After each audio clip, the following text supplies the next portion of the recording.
plaisir de recevoir Paul-Marie Couteau, qui va nous parler d'un sujet dont les tenants et aboutissants échappent à beaucoup d'entre vous. La liberté.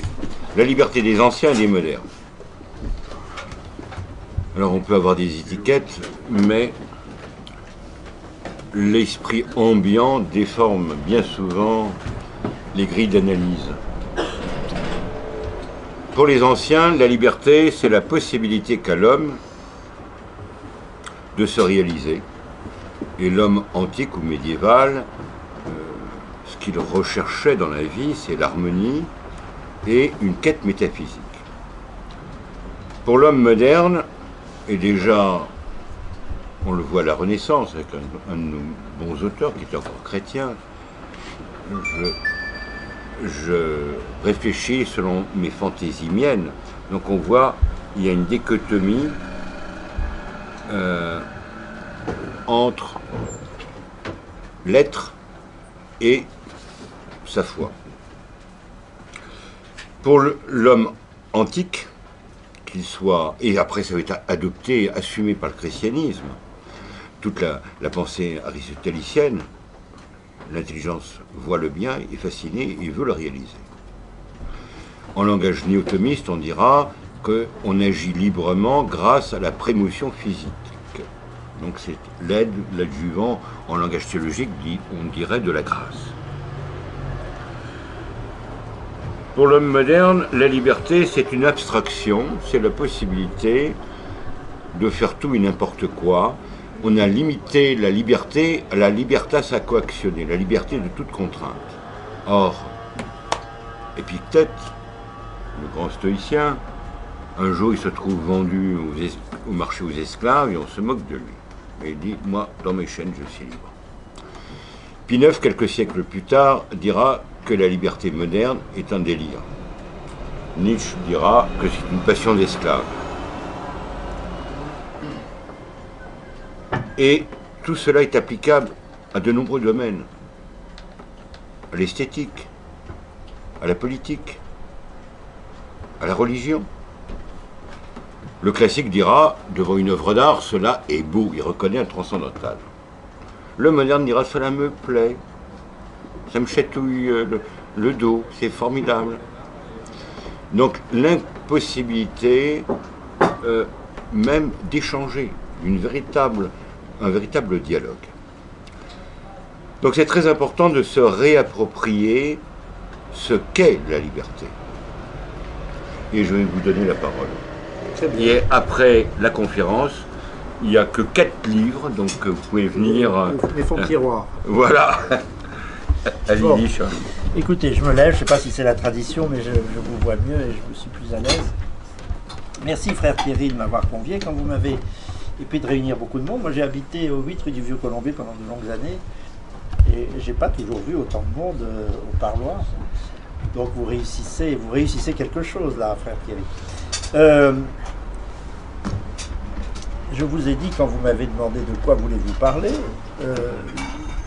un peu à brûle-pourpoint, je me souviens j'étais en voiture, c'était pas le fruit d'une réflexion très élaborée, mais c'était justement l'endroit où j'en étais de réflexion plus large par lesquelles je commencerai. Je vous ai répondu, j'aimerais que l'on parle de la liberté et des équivoques épouvantables de la liberté, qui est à la fois, vous l'avez dit, vous avez bien engagé le sujet, la liberté d'être soi, c'est-à-dire c'est un rapport à l'être. C'est la liberté du résistant, celui qui résiste à ce qui n'est pas soi, pour accomplir son être. Et puis la liberté moderne, vous avez dit, d'une formule un peu rapide, mais c'est exactement ça, pour les modernes, la liberté, ça consiste à faire n'importe quoi, y compris ce qui n'est pas soi, mais ce qui dépasse par la tête, ou une pulsion. Et les pulsions, alors là maintenant on le sait, elles ne sont pas de l'être, justement. Et quelquefois elles viennent de l'extérieur, provoquées par la publicité, un désir, un conditionnement, une propagande, etc. Et c'est en cela, vous parlez de Nietzsche tout à l'heure, je vous soufflais cette phrase, mais vous la reliez à Épictète, que la liberté est une passion d'esclave, comme a dit Nietzsche. esclave, non pas de lui-même, justement, on aimerait être lié à soi-même, mais de ce qui n'est pas soi, mais qui vous habite, ou tout au moins ce qui passe par vous, ce qui vous est étranger, mais qui vous meut, ou vous émeut, qui vous empêche d'être vous-même. Si je pensais à ce sujet, je reviens un petit peu en arrière, c'est que, après quelques pérégrinations politiques des dernières années, j'essayais de trouver le critérium de distinction qui devient assez difficile à trouver, mais qui est à mon avis nécessaire entre la droite et la gauche. C'est celui qui structure le débat, et je me méfie un peu de l'idée très communément partagée, d'une certaine façon à la fois par Florian Philippot et par Emmanuel Macron, ou François Bayrou, ou Jacques Attali, c'est qu'il n'y a plus ni droite ni gauche. Alors ça, c'est un espèce de passum qui me paraît un peu suspect. Quand tout le monde partage la même idée, c'est qu'elle est un peu dans l'air et justement, elle ne correspond pas à grand-chose de profond. Seulement pour chercher le critère, le critérium, ça devient compliqué. Et de recherche en recherche, enfin de réflexion en réflexion, le mot recherche est un peu pompeux, j'en suis arrivé à la véritable opposition. La véritable opposition, elle n'est pas dans ce à quoi on réfère toujours l'opposition de la droite et de la gauche, selon que les députés à l'Assemblée nationale se plaçaient à droite ou à gauche de l'hémicycle, à gauche ceux qui s'opposaient au veto du roi, à droite ceux qui le protégeaient. C'est assez, au fond, un épiphénomène. C'est bien antérieur. C'est, je crois, dans le terrible bouillonnant, comme dit Philippe Beaussant, le bouillonnant XVIIe siècle, qu'il faut aller le chercher.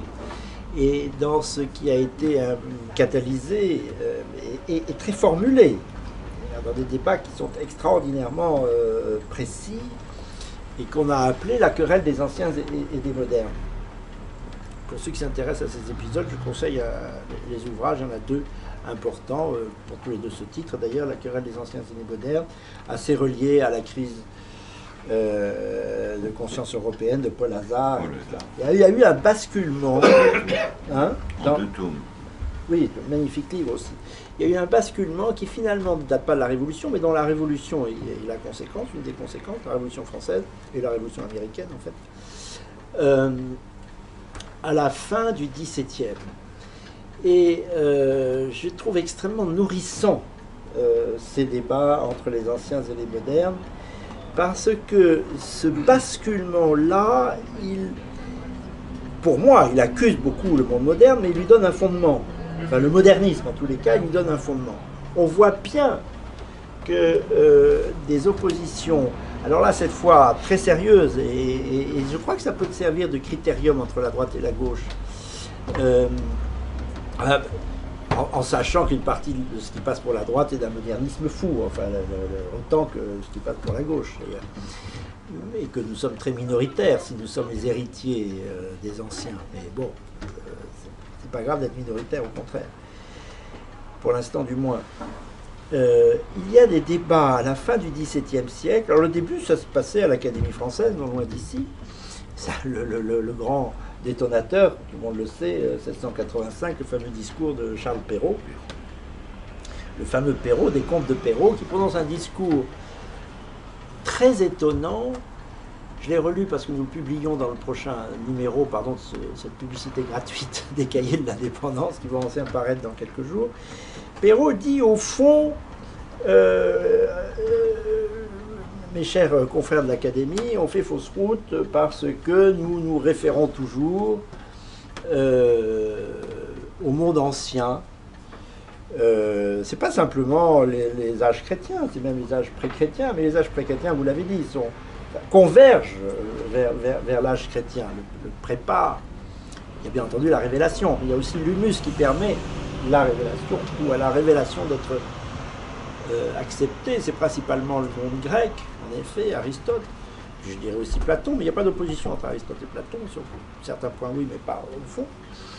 Et cet humus ancien, dit le cher Perrault, on en est prisonnier, il faut s'en débarrasser parce que Louis XIV, le fameux Louis XIV, a montré que chaque siècle est meilleur que le précédent. Et le magnifique, c'est un éloge de Louis XIV en plus, ce fondement du modernisme. C'est assez équivoque, hein, de cette façon.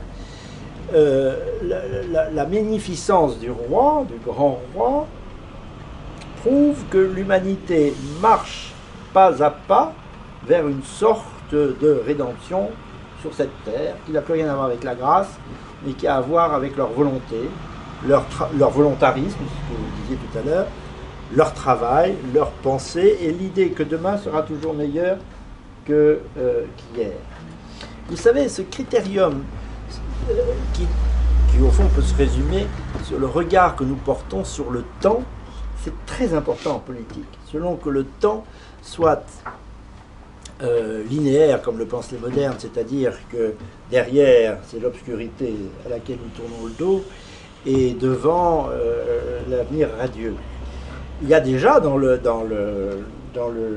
discours de Charles Perrault l'esquisse d'un avenir radieux, comme on le dira du communisme, si vous voulez. C'est-à-dire que par notre volonté, nous progressons vers le sans cesse meilleur. Alors que pour les anciens, le temps est immobile. L'homme reste qu'il est. Il a travaillé en lui-même pour être bon, pour servir le bien public, certes, mais c'est un travail qui est sans cesse à recommencer, qui ne produit pas nécessairement du meilleur au XVIIIe siècle qu'au XVIe, pour rester dans le champ historique dans lequel il se plaçait. Et à ce moment-là, tout a changé. Pourquoi? Parce que substituer à l'être, à ce que nous sommes, à notre travail intérieur, ou alors à la grâce, ou à la conformité à la nature, à notre nature, à cette recherche d'harmonie, qui est en effet le propre de l'homme antique, et d'une certaine façon du médiéval aussi, c'est-à-dire celui qui est bien avec lui-même, n'est-ce pas? Mais qui n'est pas en travail avec lui-même pour se nier et pour nier ce qu'il est, c'est-à-dire son passé, pour être autre, c'est-à-dire cet avenir meilleur. Ça a des résonances dans tous les sens. Et en effet, ça en a une sur... alors, il y a évidemment la question du progressisme, qui est une maladie. Alors ça aussi, c'est une maladie, le progressisme, et on en paye les conséquences. On parlait de l'Algérie tout à l'heure avec Frère Thierry. Ben, je vois dans la colonisation une conséquence folle, qui nous coûte cher aujourd'hui, n'est-ce pas? La contre-colonisation coûte cher, mais une conséquence folle de l'idée selon laquelle l'humanité doit marcher vers un avenir sans cesse meilleur, et les peuples sont à des degrés divers de cette croissance et de ce progrès permanent. Ce qui a justifié, bon, c'est le discours de Ferry sur les races supérieures, etc., par rapport à une espèce de progrès, non pas par rapport à l'être, par rapport à une espèce de linéarité temporelle. Intéressant, parce qu'il s'agissait de quoi dans la folie progressiste ou moderniste, c'est de se libérer de soi-même, justement, de sortir de son être. Et là, il y a un basculement qui se fait beaucoup sur le thème, le regard porté sur la liberté. Il y a, vous l'avez esquissé tout à l'heure, il y a deux conceptions très antinomiques, pour moi à peu près incompatibles, entre la liberté des anciens, qui consiste, puisque je disais de but en blanc, et il faut s'en tenir à cette définition de la liberté, qui consiste à être ce que l'on est, c'est-à-dire au fond accepter son héritage, mais accepter ce que la nature fait de nous, accepter la loi naturelle. Bon, voyez quelle résonance ça peut avoir aujourd'hui. Et l'autre liberté qui consiste eh bien, à la défier, à la construire, c'est-à-dire à déconstruire l'ordre naturel. Confère les vaticinations sur le gender, etc., qui répondent à cette idée folle on pourrait dire du progressisme et de l'existentialisme. Nous avons été, pendant 3 siècles, on a cru que c'était simplement la période sartrénienne, colonisés, ravagés par cet existentialisme qui consiste que l'on peut sans cesse être autre que ce que l'on est. Que la liberté consiste à s'aliéner, à se faire autre que ce que l'on est, et non pas à se faire sans cesse davantage soi-même. Vous savez, c'est le vieux débat, alors c'est très grec, entre Parménide et Héraclite. Héraclite postule, en quoi il est bien un des fondateurs des modernes, postule que le monde change sans fin et que l'on peut par la volonté le tirer dans un sens ou dans un autre, et qu'il faut accepter ce changement comme ce changement permanent comme une bénédiction. Et je dis d'ailleurs, on ne se baigne jamais dans la même eau, vous connaissez cette parabole, à quoi Parménide répond, oui, on se baigne pas toujours dans la même eau, mais on se baigne toujours dans le même fleuve, bon, en mettant l'accent sur les permanences. Et évidemment, Parménide est un des maîtres de Platon, pour qui, alors évidemment, l'essentialisme devient systématique, ce qui est, ce qui n'est pas, n'est pas. Et quand on est quelque chose ou quelqu'un, si on sort de ce que l'on est, ben on n'est plus rien.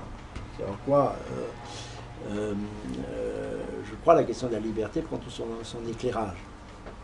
Puisque, encore une fois, l'autre liberté consiste à être autre chose que ce que l'on est.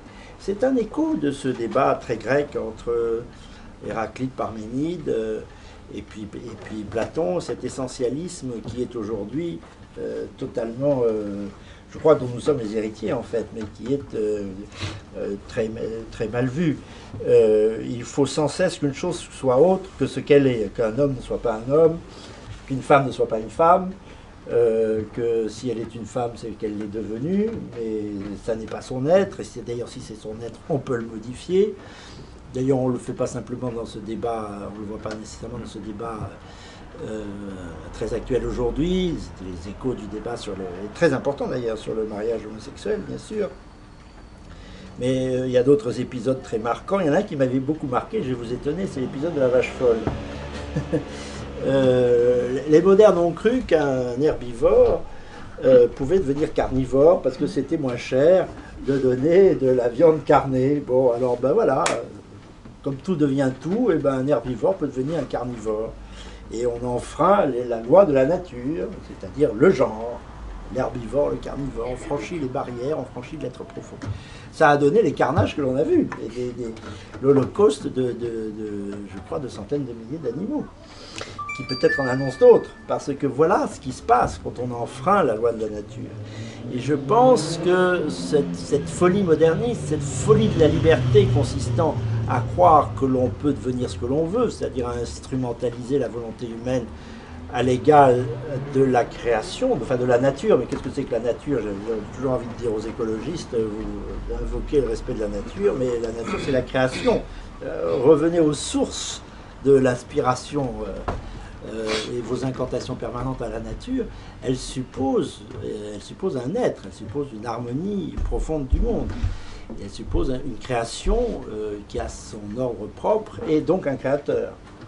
Et enfin, les écologistes sont très loin de leur base. Et les essentialistes sont beaucoup plus écologistes parce qu'eux, ils respectent la loi de nature, justement. Et je pense que si vous voulez lire, enfin, je ne vais pas parler trop longtemps, j'ai dit un quart d'heure, et puis comme je dois partir, je dois vous dire d'ailleurs que j'ai compris que j'avais pas compris, on ne s'est pas compris tous les deux, on a tout de suite parlé de grandes affaires, quand on s'est parlé au téléphone, frère Thierry, mais je n'avais pas compris que nous dînions, puisque j'ai accepté une invitation à dîner tout à l'heure, ce qui fait que j'ai demandé à la maîtresse de maison de retarder d'1 heure, mais je ne peux pas rester très longtemps avec vous. Donc je préfère ne pas être long pour qu'on puisse un peu échanger sur cette question de la liberté, qui est une de ces idées folles dont parle Chesterton, qui détachées de Dieu, vous savez ce que c'est, les idées modernes sont des idées chrétiennes devenues folles, qui détachées de Dieu deviennent folles, c'est-à-dire de Dieu, de l'être, en fait, de la question de l'être, c'est-à-dire de la permanence, de ce qui a trait à l'ordre naturel, ou à la loi naturelle. Cette question de la liberté, donc, partout autour de nous, fait ses ravages parce qu'elle s'est détachée de sa signification profonde, qui est encore une fois d'accomplir en soi-même son être. Bon. Et non pas de s'affranchir de contraintes, vous avez utilisé ce mot, mais on peut le présenter de diverses manières. Ça a des effets politiques énormes, ce dont nous parlons. Et je crois, pour en revenir à un aspect un peu politique, les aspects plus théoriques, on peut je suis sûr qu'avec vous, et avec vous, frère Thierry, on peut y revenir, mais je voudrais quand même revenir, puisque c'était le souci premier, ce pourquoi j'en suis arrivé à ces recherches sur les anciens et les modernes. Je crois que ça peut instruire ces deux conceptions de la liberté une césure très profonde entre la droite et la gauche. Que ce soit la politique de la santé, que ce soit la politique de l'éducation, que ce soit la politique de quelque domaine que ce soit, à partir du moment où vous la référez, la politique agricole, que sais-je, à partir du moment où vous la référez à ces deux conceptions essentialistes, on peut dire ça comme ça, et existentialistes de la liberté, vous avez vraiment deux conceptions incompatibles. L'homme de gauche choisira toujours le changement, le progrès, Héraclite, l'existentialisme et cette conception de la liberté, vous êtes libre, faites ce que vous voulez, c'est-à-dire n'importe quoi.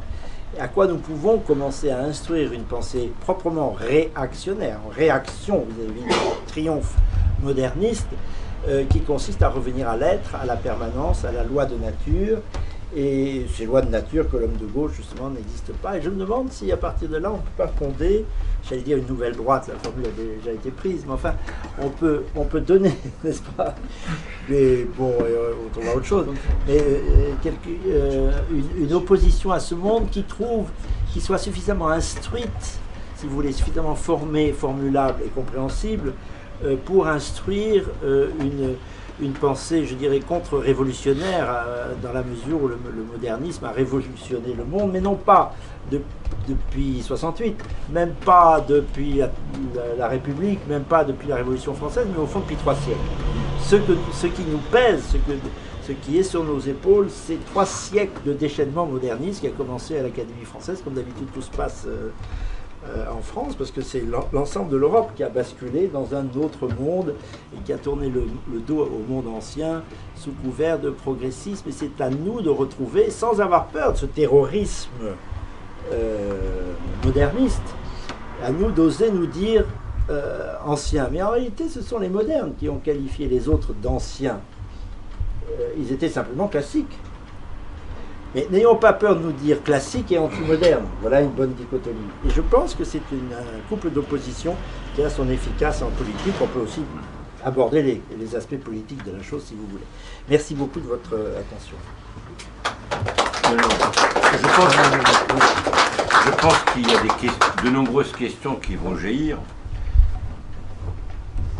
On peut dire qu'autrefois, l'homme, pour dominer la nature, s'y soumettait. Voilà. Sequere natura. Suivre la nature. Suivre la nature. L'homme moderne, qu'est-ce qu'il cherche, qu'est-ce qu'il fait concrètement? La violer. Alors, donc là-dessus, ça peut être un sujet de débat. La deuxième chose, peut-être qu'il n'a pas été vraiment abordé, que même restant dans le cadre chrétien, on peut mal comprendre ce qu'est la liberté et mettre l'accent sur la volonté et faire un volontarisme. Et on voit très bien dans des périodes de crise. Regardez, en même pas un an, la liturgie a été balayée, les structures ecclésiales chamboulées, la philosophie, ils ont enseigné dans les universités catholiques mis au rebut de l'histoire. Pourquoi? Peut-être par une mauvaise perception de ce qu'est l'autorité, de ce qu'est la volonté. Combien de gens veulent?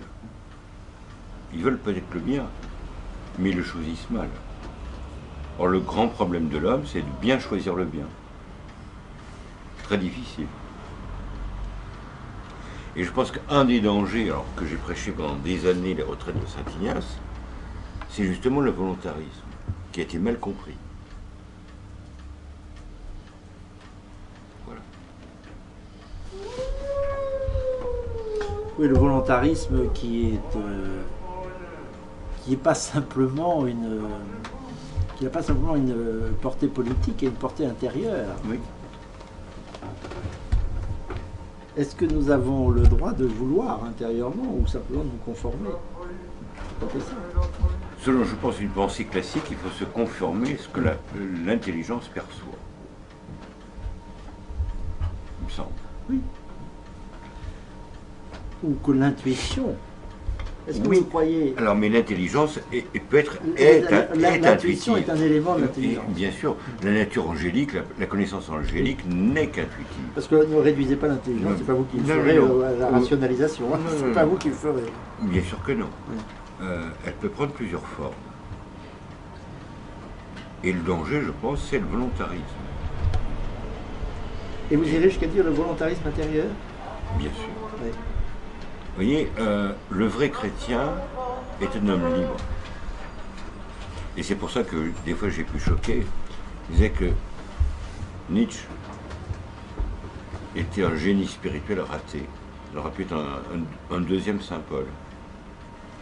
Et ce qu'il a peut-être perdu, c'est d'être né dans un monde luthérien où il y avait la négation de la grâce. Vous voyez, chez Luther,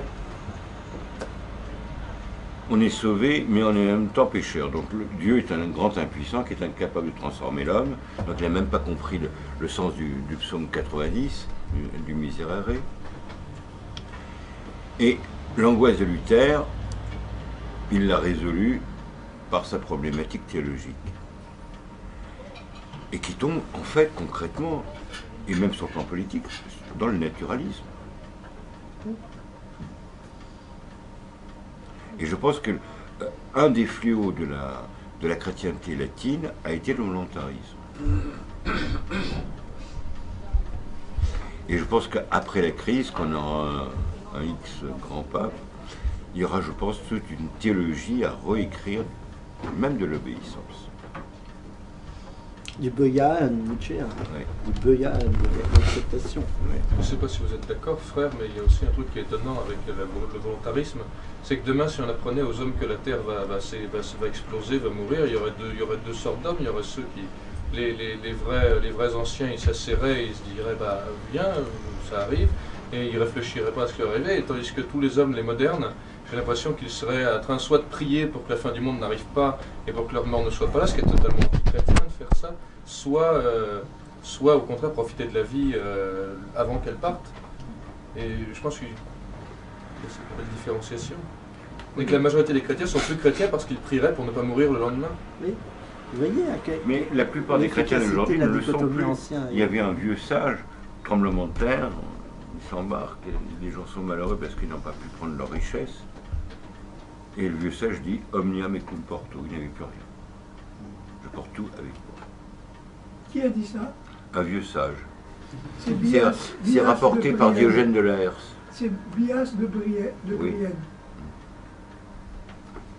Quand les Perses sont arrivés, Voilà. ils allaient prendre sa ville, tout le monde partait avec son baluchon, etc. Et lui, il n'avait rien, on lui demande mais où est-ce que... Voilà, J'ai tout avec moi. dans sa tête. Mais je voulais poser une question au orateur. Je voudrais savoir pourquoi il n'a pas abordé l'opposition liberté des anciens et liberté des modernes en considérant ce qu'en dit Benjamin Constant, puisque c'est Benjamin Constant qui a parlé de la liberté des modernes et des anciens. Oui, c'est vrai, c'est vrai. Alors que Perrault, etc., il parle, il intervient dans le cadre de la querelle des anciens et des modernes. Et une chose qui est intéressante de considérer, c'est que, paradoxalement, ce sont ceux qui prennent position du côté des anciens qui sont les grands écrivains de génie de l'époque de Louis XIV. Autrement dit, Perrault affirme que les modernes, par exemple Racine, Corneille, etc., les grands hommes de son siècle, Ah ben, Corneille et étaient Racine ne sont pas du côté supérieurs. des Ils modernes. prétendaient Hein. qu'ils étaient supérieurs à Sophocle, à Échille, à Euripide. Mais ces gens-là qui ont monté au pinacle, que les modernes ont monté au pinacle, Ils ne le sont pas modernes. ils n'étaient pas du côté des modernes. Au contraire. Pourquoi? Parce que eux, par exemple, c'est le cas de Racine, lisaient dans le grec. Ils lisaient les textes anciens, ils les connaissaient. Alors que Perron ne savait rien. Il était complètement ignorant. Il ne connaissait pas le grec. Donc il ne parlait pas en connaissance de cause.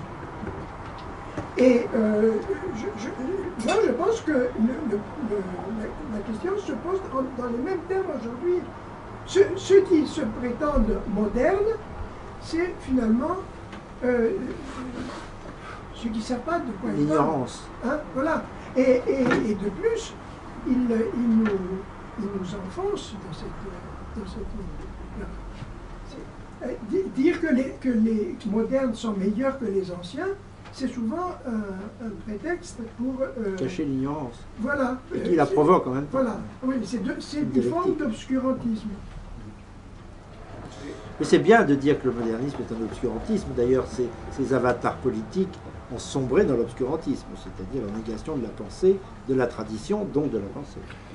Et une forme d'impiété dans le sens antique du terme. Le refus d'honorer la mémoire des anciens. Et là aussi, ça pose un problème, même pour les églises. Le refus de la tradition, d'une transmission vivante et non pas d'une reconstitution folklorique, bavarde, mais c'est incapable de transformer, transfigurer le monde. Oui, allez-y. Est-ce que cette manière de se libérer de la tradition des anciens, d'aller vers un progrès, n'est-elle pas une manière qui, à terme, abolit toute liberté? Laquelle? C'est sa liberté, puisque on a ôté toute substance. Oui, à partir du moment où la liberté est détachée de l'être, Voilà. elle est manipulable à l'infini. C'est comme ça que les modernes ont sombré, pour les uns, dans la recherche de l'homme nouveau communiste, ou de la recherche de l'homme nouveau nazi d'ailleurs, ou de l'homme nouveau américain. Pareil, les trois déchaînements, je ne dis pas que je les mets sur un pied d'égalité, encore que c'est les trois absolutismes qui ont labouré le XXe siècle, c'est-à-dire l'homme nouveau communiste, l'homme nouveau nazi et l'homme nouveau américain, sont tous des produits, c'est pour ça que la question de la liberté est tellement saillante, d'une liberté qui peut devenir n'importe quoi, et c'est-à-dire une arme de pouvoir contre l'être, à partir du moment où elle est détachée de l'être, qui est une sorte de solidité, comment peut-on dire, d'assurance. Est-ce que ça ne rejoint pas un certain millénarisme sous-jacent, cette volonté de se libérer? Oui, c'est ça. Tous les millénarismes. Qu'on retrouve partout. Hein. Oui, tous les y compris le millénarisme moderniste à l'américaine, ça c'est sûr. Bon. Ça, vous voyez Colosimo sur le millénarisme américain, ça vaut le communiste, hein, mais ça, même si c'est doux, même si le jouir sans entrave, ça a l'air plus rigolo, et c'est peut-être plus rigolo que la Sibérie, mais ou que Treblinka, bien entendu. Mais le détachement de l'être, et l'être, on le trouve comment, on le lit comment? Dans le temps, c'est-à-dire en acceptant la première dimension du temps, qui n'est pas la seule, qui est le passé. Mais la dimension du temps, c'est aussi bien l'avenir que le passé. C'est un ensemble de permanents. C'est pour ça que j'oppose Héraclite et Parménide et Héraclite. C'était très fondateur, ces deux lectures du temps. À partir du moment où on a, vous avez tout à fait raison Henri, à partir du moment où on a détaché la liberté de l'être, c'est-à-dire la liberté d'être ce que l'on est, alors, selon la fameuse phrase dont un parti étourdi avait fait un slogan qui l'a mené à l'Élysée, tout est possible. C'était le slogan du Parti Socialiste dans les années 70. Tout est possible. C'est-à-dire tout est possible, même le pire. C'est d'ailleurs ce qu'on a vu. Il faut se méfier de cette phrase tout de même, parce que je crois me souvenir que c'est une citation de Talleyrand Périgord. Ah bon? Et oui, il a dit ça juste avant la Restauration, c'était assez intéressant, puisque c'était dans le bon sens. Oui, à mon avis. Oui. C'était pas un absolutisme philosophique, tout est possible. Voilà, oui. C'était très conjoncturel, celui de Talleyrand. Oui, c'était pragmatique. C'était Mais ça induisait des conséquences, des implicites philosophiques ensuite, avec la réalisation de ce régime. C'est le point premier de l'homme sage et de l'homme réactionnaire. Tout n'est pas possible.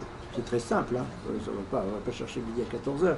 Mais par exemple, c'est la bonne réaction qui a inspiré, qui a mis des millions de Français dans les rues en 2012 et 2013 à propos du mariage homosexuel. Non, tout n'est pas possible. Non, un homme ne devient pas une femme, etc. etc. Enfin, toute la folie du gender. Et encore une fois, c'est sur cette question sur ces deux conceptions de la liberté que le hiatus se fait, enfin que l'opposition, que le critère d'opposition s'instruit.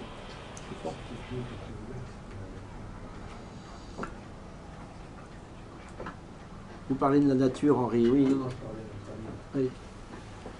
À propos de Talleyrand. il dit que il voulait ouvrir le jeu, il ne voulait pas changer la nature. Oui, oui, c'était autre chose.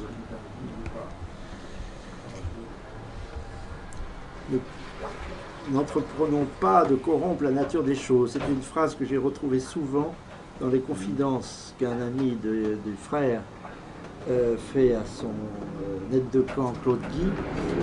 N'entreprenons pas de corrompre la nature des choses. C'est une phrase qui revenait sans cesse dans la parole du général de Gaulle. On le voit quand on voit les rapports de ses conversations de son confident Claude Guy. Alors lui, c'est un ancien typique, là, pour le coup. Même s'il n'a pas que des amis chez les anciens, que nous sommes.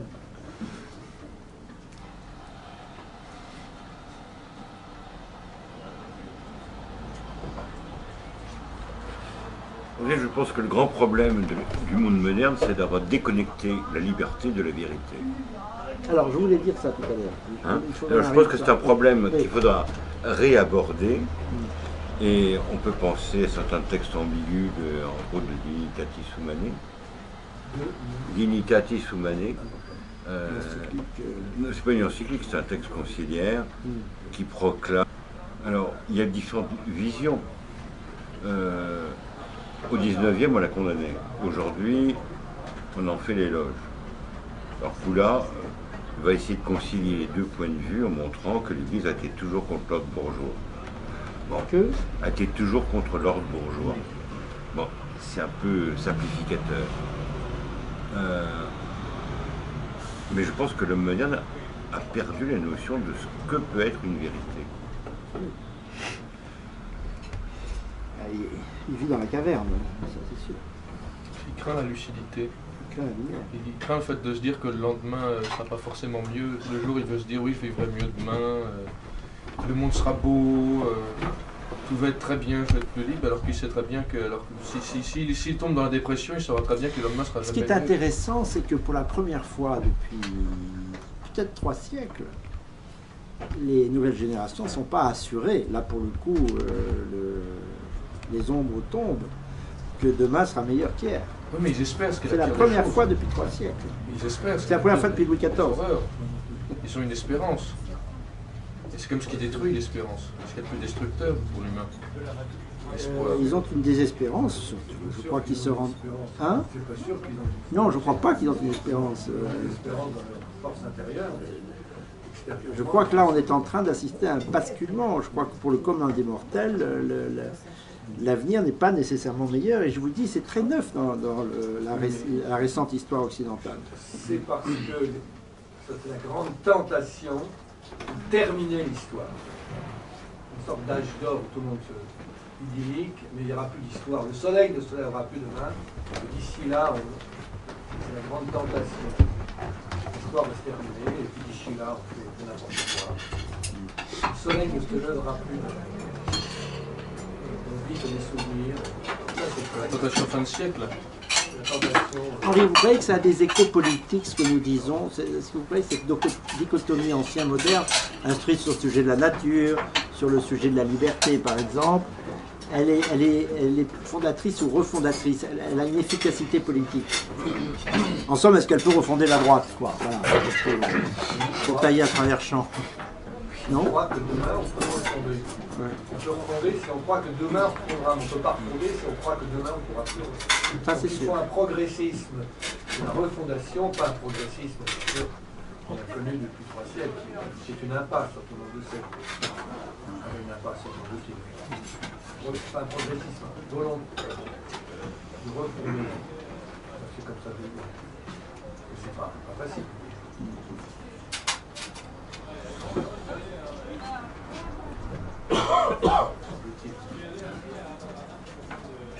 on peut tirer les choses de tous les côtés. Il y a la question politique, il y a la question de la transmission, qui est la grande question de la période. Hein. On arrive très très loin quand on rend l'enseignement d'histoire facultatif. Ah, c'est une grande victoire des modernes. C'est l'accomplissement général. Enfin, c'est la grande victoire finale des modernes. C'est-à-dire que nous n'avons plus d'histoire, tout va disparaître. C'est la grande tentation de l'Europe. Nous n'avons plus d'histoire, tout va disparaître. C'est la philosophie de Madame Cassel. Nous n'aurons plus d'histoire. Les Bichula, on va être convivial. Mais croyez-vous vraiment qu'il existe une liberté des modernes? Parce que si on pousse le raisonnement au bout, moi ce que je vois en tant que juriste, c'est qu'en cherchant à nier l'histoire, on prive les peuples de leur mémoire, de leurs racines, et donc de leur liberté. Donc si c'est un des fruits pourris des modernes, à ce moment-là, il n'y a pas de liberté des modernes. C'est une fois de plus une imposture. Non, c'est une liberté dans un autre sens, qui consiste comme on dit à New York, anything goes. C'est le grand mot des New-Yorkais, anything goes, tout va, enfin, tout convient, tout passe, tout est possible. Au fond, anything goes, ça veut dire tout est possible. Ça, pour les modernes, c'est un sens précis du mot liberté. D'ailleurs, s'ils l'ont sans cesse au bout de dans la bouche, c'est que, à mon avis, ça a un sens pour eux. Le problème, c'est que c'est le sens contraire du mot classique. Non ? À titre personnel, je pense qu'il est totalement incompatible de concevoir la liberté sans, par exemple, cette recherche de la vérité qu'on trouve à travers l'histoire. Donc, à travers Anything Goes, je ne vois rien d'autre que des bras qui sont baissés ou du milliardisme. Ce n'est pas la pensée, ça. Et donc, ça ne peut pas être l'exercice d'une liberté fructueuse. Ça, c'est une parole, comment dire, sceptique. C'est un physicien, Faye Harben. Vous voulez dire anything goes, c'est une phrase de sceptique, oui. Et ça veut dire que n'importe quelle théorie, elle est bonne. Oh, c'est n'importe quelle attitude, c'est n'importe quelle idée, c'est n'importe quelle façon de s'habiller, etc. Anything goes, il touche tout. Mais pour lui, ça valait pour la vérité scientifique. C'est-à-dire qu'une théorie scientifique est bonne et une autre qui disait le contraire peut être bonne aussi. C'est du scepticisme. Voilà. En tout cas, c'est une négation de la vérité. Voilà. Ou qu'il existe une vérité. Oui, parce c'est un anarchiste. Faye Harben a une idéologie anarchiste. C'est un monde affreux, un monde où j'étais en train de réfléchir à cette liaison que vous faites, cette adjonction que vous inventez, que vous proposez entre le scientifique et l'anarchiste. C'est une race affreuse, les scientifiques anarchistes. Vous vous rendez compte? Oui, parce que la science, la vérité scientifique s'impose aux hommes. Ils n'ont pas le choix de l'admettre ou de ne pas l'admettre. On la cherche. Dès lors qu'elle est démontrée, dès lors qu'elle s'appuie sur une démonstration, elle est contraignante. Un anarchiste n'a aucune contrainte. D'où le dictum de Faye Harben.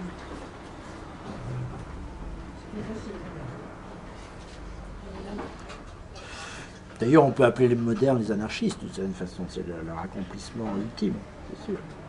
C'est ce que l'on voit là d'ailleurs, parce que je pense que cette pensée moderne a eu ses noblesses, d'une certaine façon. Il y a de grands modernes. D'ailleurs, les premiers des modernes étaient encore pleins du monde ancien et ont apporté quelque chose, je pense, je ne sais pas moi. D'une certaine façon, Rousseau est un moderne ancien, c'est un moderne qui apporte quelque chose. Mais au fil du temps, peut-être en effet parce que la conscience ou la connaissance, c'est-à-dire du passé, c'est-à-dire le crétinisme a beaucoup progressé, le modernisme est devenu de plus en plus inacceptable, c'est-à-dire de plus en plus anarchiste, c'est-à-dire de plus en plus négateur de la vérité. Et je crois, encore une fois, j'insiste sur ce point, je crois que là, en ce début du XXIe siècle, il se passe quelque chose. Je crois qu'on est arrivé au bout de cette logique-là. C'est pas la conscience. Et on pourrait dire que, au fond, l'homme moderne a mis l'accent sur la liberté de contrainte, la liberté extérieure, c'est-à-dire la liberté d'opinion, de presse, de circuler, tout ce qu'on veut, au détriment de la liberté intérieure, ayant perdu toute notion de métaphysique. Or, la liberté coactionnée n'est pas une partie intégrante de la liberté, du moins pour un classique. D'où les condamnations de l'Église, autrefois, contre ce que disait Pie IX, un délire, qui maintenant on promeut comme un droit. Oh, non, le fondement du droit. Le fondement du droit. C'est pas simplement un droit, Oui. c'est la mère de tous les droits, la liberté. Et ça pose des problèmes aux juristes, ça, évidemment. C'est peut-être l'égalité qui est la mère de tous les droits. L'égalité. Et l'égalité, elle procède du volontarisme le plus Oui. banal que stigmatisait Frère Thierry. Oui. La Alors, liberté est un avatar du je volontarisme. vais vous répondre avec Cicéron, sum cuique, à chacun selon ses mérites. Chose qui est aux antipodes de la pensée moderne, hein, qui est une pensée d'abstraction. Hein.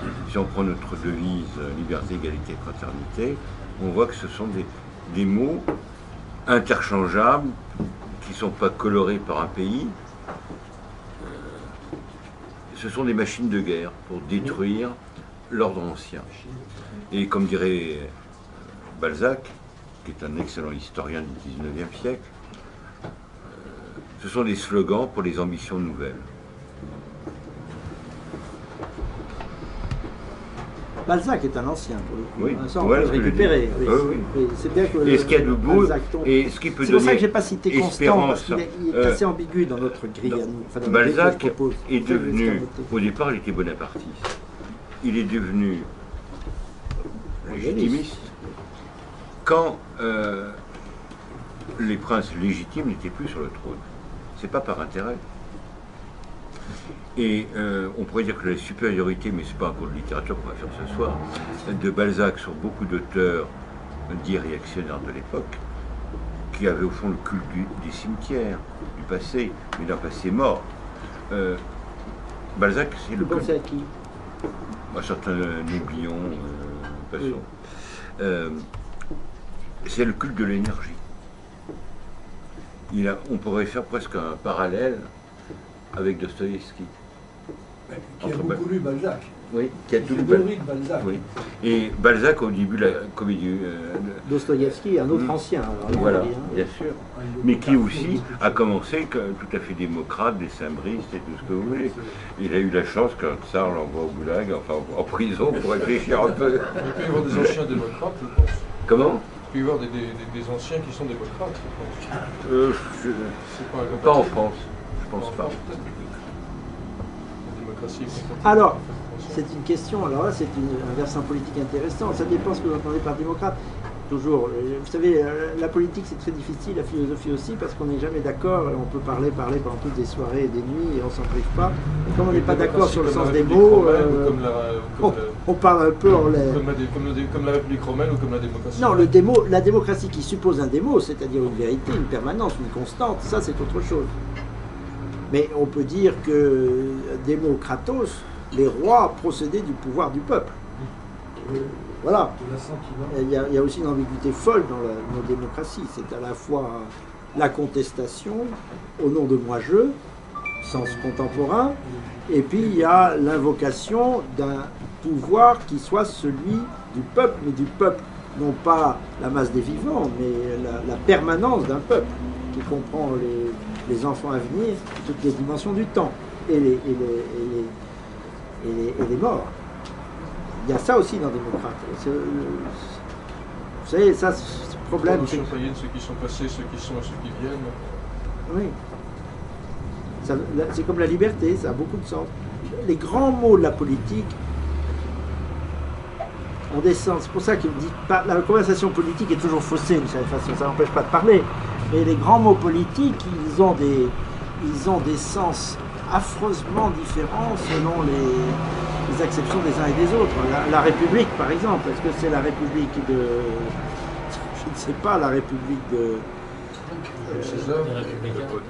de Baudin, oui, par exemple, c'est-à-dire le souci commun qui s'impose à tous et dont la garantie est le roi. C'est ça chez Baudin. Bon, c'est pas du tout la République des républicains d'aujourd'hui, si vous voulez. Ils ne postulent pas tout à l'inverse l'existence d'un père, enfin en tous les cas d'une autorité, d'une autorité. Donc vous dites République, vous pouvez dire une chose et vous pouvez dire le contraire. Vous dites démocratie, vous pouvez dire une chose et vous dites le contraire en même temps. Vous pouvez dire liberté, vous pouvez dire une chose. C'est pour ça que les conversations politiques est très... Je m'en suis rendu compte quand j'étais député pendant 10 ans au Parlement européen, et je me suis rendu compte en quoi la traduction est très... La traduction est très intéressante, la question de la traduction. Que selon que le traducteur comprenait une chose ou une autre, il traduisait dans deux mots différents qui pouvaient être absolument contraires au sens que j'ai voulu lui donner. C'est d'ailleurs pourquoi la conversation entre deux personnes, déjà la conversation entre plusieurs locuteurs qui ont la même langue, c'est difficile parce que chaque mot est polysémique, surtout les mots importants, démocratie, république, liberté, etc., égalité, etc. Et quand en plus on a deux langues et deux références sémantiques différentes, on ne comprend rien. C'est d'ailleurs pourquoi, c'est la parabole de Babel, ça au fond. Pour maintenir la division entre les hommes, le Créateur, il fait bien d'ailleurs, pour l'empêcher de se vouloir l'égal des dieux, pour empêcher l'humanité d'être l'égale de Dieu, lui envoie la différence des langues. Là, on est sûr qu'à partir de ce moment-là, l'humanité ne peut pas prétendre à grand-chose. À la Pentecôte, il la casse. Ah oui, mais sur un autre plan. Oui. Et la conception de Babel, c'est la conception de Babel. À Babel, c'est tout à fait ça. C'est l'idée que les peuples, sans aller jusqu'à Babel, il y a cette Babel européenne que j'ai vécue tous les jours pendant 10 ans, c'est l'idée que les différences d'être, l'être allemand, ou l'âme allemande, ou l'âme russe, ou l'âme française, sont équivalentes et qu'on peut passer de l'une à l'autre comme ça, sans qu'il y ait de permanence et sans qu'il y ait de fixité, sans qu'il y ait de vérité autre que ce qu'on en fait. Or, ce qu'on en fait, c'est l'ordre du volontarisme, c'est le contraire.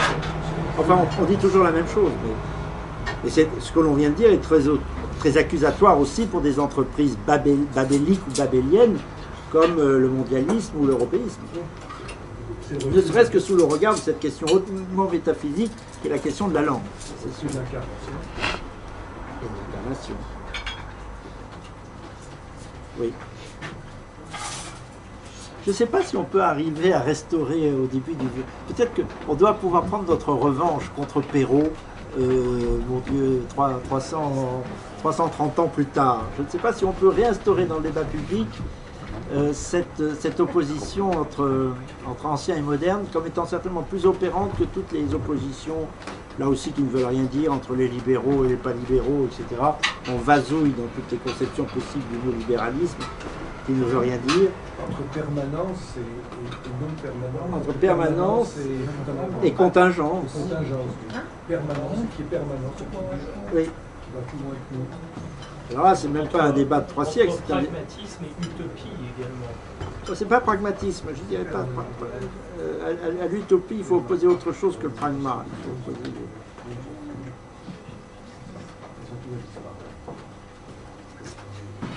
Qu'est-ce que vous dites, Henri? Tout va disparaître? Non, je parle pour les autres. Tout va disparaître. Qu'on efface notre trace sur Terre. De toute façon, c'est la grande chose. Et toute trace de nous sur Terre. Le catholicisme, ça vient. Pardon? Une belle théorie, le catholicisme, ça vient. C'est ça, oui. Il faut laisser. Ça fait le progrès. D'ailleurs, l'homme maintenant, il veut marquer, il crée des monuments, il veut rester sur Terre. S'il était vraiment bien, il accepterait de tout détruire ce qu'il a fait et de se tuer tous ensemble. ça vient. Peut-être qu'un jour, il y aura d'autres. Ça vient.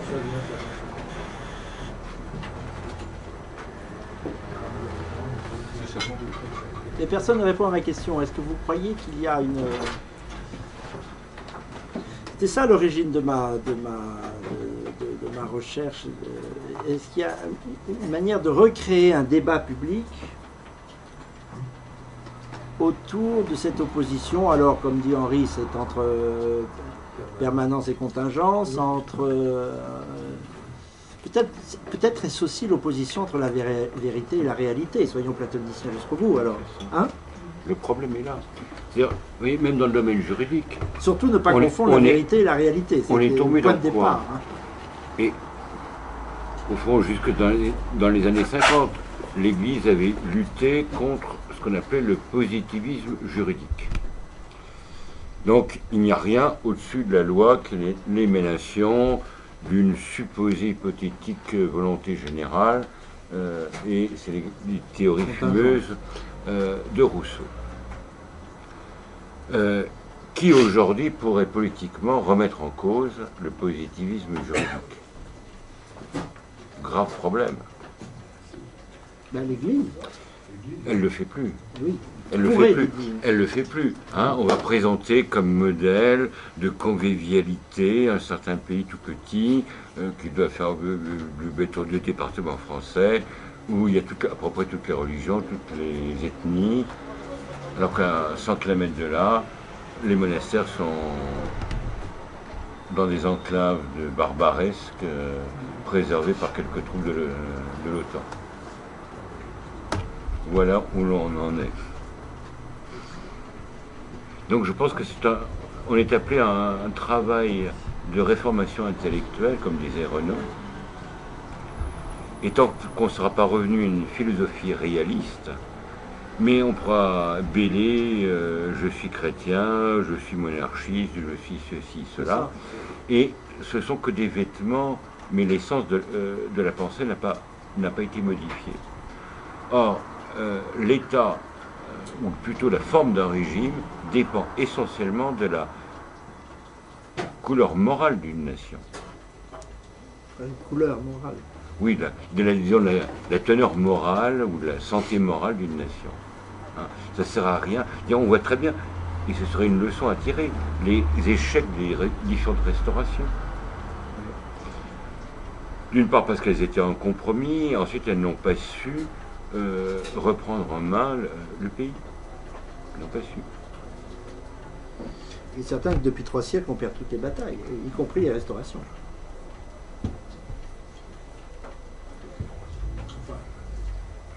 Non ? Non, mais justement, je pense qu'on a fini de perdre toutes les batailles. Mais il faut trouver un moyen de le dire, c'est ça. Il faut trouver un moyen de le dire, de réinstruire une pensée qui soit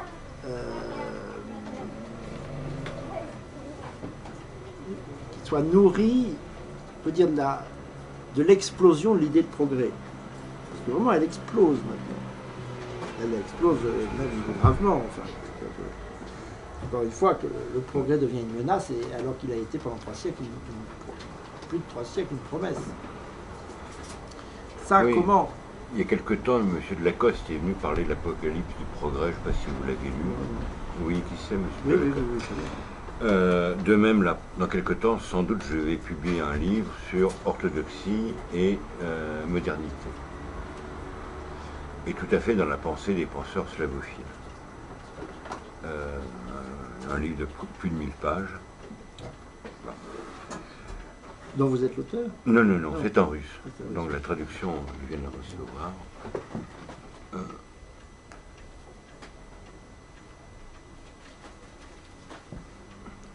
Le progrès aujourd'hui menace l'homme. On n'a qu'à regarder ce qui est nouveau. Le transhumanisme. Oui, j'aurais dû citer transhumanisme par exemple. Ce qui est nouveau, c'est que la conscience progresse de cette menace. Et de ce point de vue-là, l'alarme écologiste est très fondée. Elle est foutraque, d'une certaine façon. Elle est mal dite. Mais dans le pire des cas, les écologiques politiques vont défendre le phoque contre l'homme. Oui, pourquoi contre? Contre l'homme. Pourquoi contre? Pourquoi contre? Je comprends pas. Au détriment de l'homme. Parce que l'homme, soi-disant, a une dette envers la déesse Terre, L'homme n'a pas besoin de se vêtir de peau de phoque en permanence. Si on peut éviter de bousiller 100 000 phoques, autant le faire. C'est un détail, ça, à la limite. Ouais. Ou 6 millions de phoques, comme vous préférez qu'on le dise. Chaque élément de la nature est un détail respectable. Non, mais Frère Thierry a raison au niveau juridique. Dans l'ordre juridique français, l'animal est davantage protégé que l'embryon. Oui, c'est ça. Vous avez raison, Frère Thierry. C'est scandaleux. Non, mais il faut protéger l'embryon et le phoque. Mais qu'est-ce qui permet de dire que l'homme est plus important qu'une créature de nature autre? Parce que pour l'homme ancien, pour l'homme médiéval, pour le chrétien, le maître de la nature est le microcosme. Et non pas un élément... Mais est-ce que le maître détruit? Est-ce que si vous avez un appartement, vous mettrez de la terre sur les murs et on ne vous rendra pas votre caution si vous faites ça? C'est un peu pareil pour la terre. Dieu nous met la terre en caution et si on la détruit, il ne nous rendra pas notre caution. L'homme est le berger de l'être, disait quelqu'un. Si vous êtes un berger, vous faites vos brebis, ça marche pas. Avec des guerres. Oui. Et il a donc des responsabilités à l'égard de ceux qui fait paître. Hein. Il y a un cantique de Bach qui dit, c'est quoi les paroles, c'est les brebis peuvent être en paix quand un bon berger les surveille. Le bon berger, c'est Dieu, mais ça peut être aussi l'homme, parce que l'homme il reçoit une mission de la part de Dieu. Oui. Allez lui dire aujourd'hui. Mais il faut lui dire. Mais oui, il faut le dire. Il y a deux formes d'écologie. L'écologie qui idolâtre la nature parce qu'il croit plus en Dieu, et l'idéologie qui relie la nature à Dieu, c'est pas la même, c'est tout. Il suffit d'appeler la nature création. C'est la création. À ce moment-là, immédiatement, on lui rend sa nature transcendante. C'est encore une question de mots. Comme d'habitude. Beaucoup de mots, comme toujours. Bon. Frère Thierry, je suis désolé, mais il faut que je passe à table. Et heureusement, c'est pas loin, mais je suis attendu à la fin de l'émission. Oui, Je vous laisse les